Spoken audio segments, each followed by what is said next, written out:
بسم اللہ الرحمن الرحیم۔ السلام علیکم رحمۃ اللہ وبرکاتہ۔ صبح صرف ایک مرتبہ یہ سورت پڑھیں، حالات بدل جائیں گے۔ غیب سے سارا دن روپیہ پیسہ ملے گا، نبی پاک صلی اللہ علیہ وآلہ وسلم نے فرمایا۔ قرآن مجید کی تلاوت کرنے سے نہ صرف رزق میں کشادگی ہوتی ہے بلکہ قرضوں سے، پریشانیوں سے، بیماریوں سے بھی نجات ملتی ہے۔ نبی پاک صلی اللہ علیہ وآلہ وسلم نے فرمایا، جو آدمی یہ سورت پڑھے گا اللہ تعالیٰ اس سے دنیا اور آخرت کی تنگی کو دور کر دے گا۔ نبی پاک صلی اللہ علیہ وآلہ وسلم نے فرمایا، یہ سورت خاص طور پر مصائب و مشکلات سے خلاصی پانے کے لیے، روزی رزق کی فراخی کے لیے بہت ہی مفید ہے۔ نبی پاک صلی اللہ علیہ وآلہ وسلم نے فرمایا، جو شخص یہ سورت پڑھے گا اللہ تعالیٰ اسے دنیا اور آخرت میں خوش رکھے گا، اس کا افلاس دور ہوگا، اس کی مشکلات آسان ہوگی۔ یہ سورت بڑی برکت والی سورت ہے۔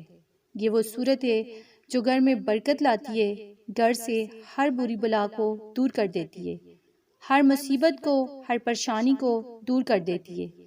یہ سورت تمام حاجات کے لیے کافی ہے، تمام مقاصد میں کامیابی کے لیے کافی ہے، ہر ناممکن کام کو ممکن میں بدلنے کے لیے کافی ہے۔ صبح شام ایک مرتبہ اس کو پڑھنے کا معمول بنا لیں، پھر اپنے سارے غم، دکھ، درد، پریشانیاں اللہ کے سپرد کر دیں، کیونکہ یہ وہ سورت ہے کہ اگر کوئی پورے دل سے، یقین سے پہاڑ پر بھی پڑھے، یعنی یہ پہاڑ پر بھی پڑھی جائے تو پہاڑ بھی ریزہ ریزہ ہو جائے، اگر پتھر پر بھی پڑھی جائے تو پتھر بھی سونا بن جائے۔ بہت ہی طاقتور سورت ہے۔ یہ چھوٹی سی سورت سورہ مزمل ہے۔ صبح صرف ایک مرتبہ اس کو لازمی پڑھیں۔ اگر آپ صبح نہیں پڑھ سکتے تو شام کو ایک مرتبہ لازمی پڑھیں۔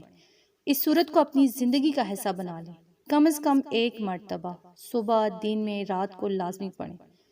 چھوٹی سی سورت ہے لیکن بہت ہی خاص ہے، بہت ہی لاجواب، بہت ہی بہترین سورت ہے۔ تو آپ اس سورت کو لازمی پڑھیں، اسے شیئر کریں، ویڈیو کو لائک، چینل کو سبسکرائب کریں۔ جزاک اللہ۔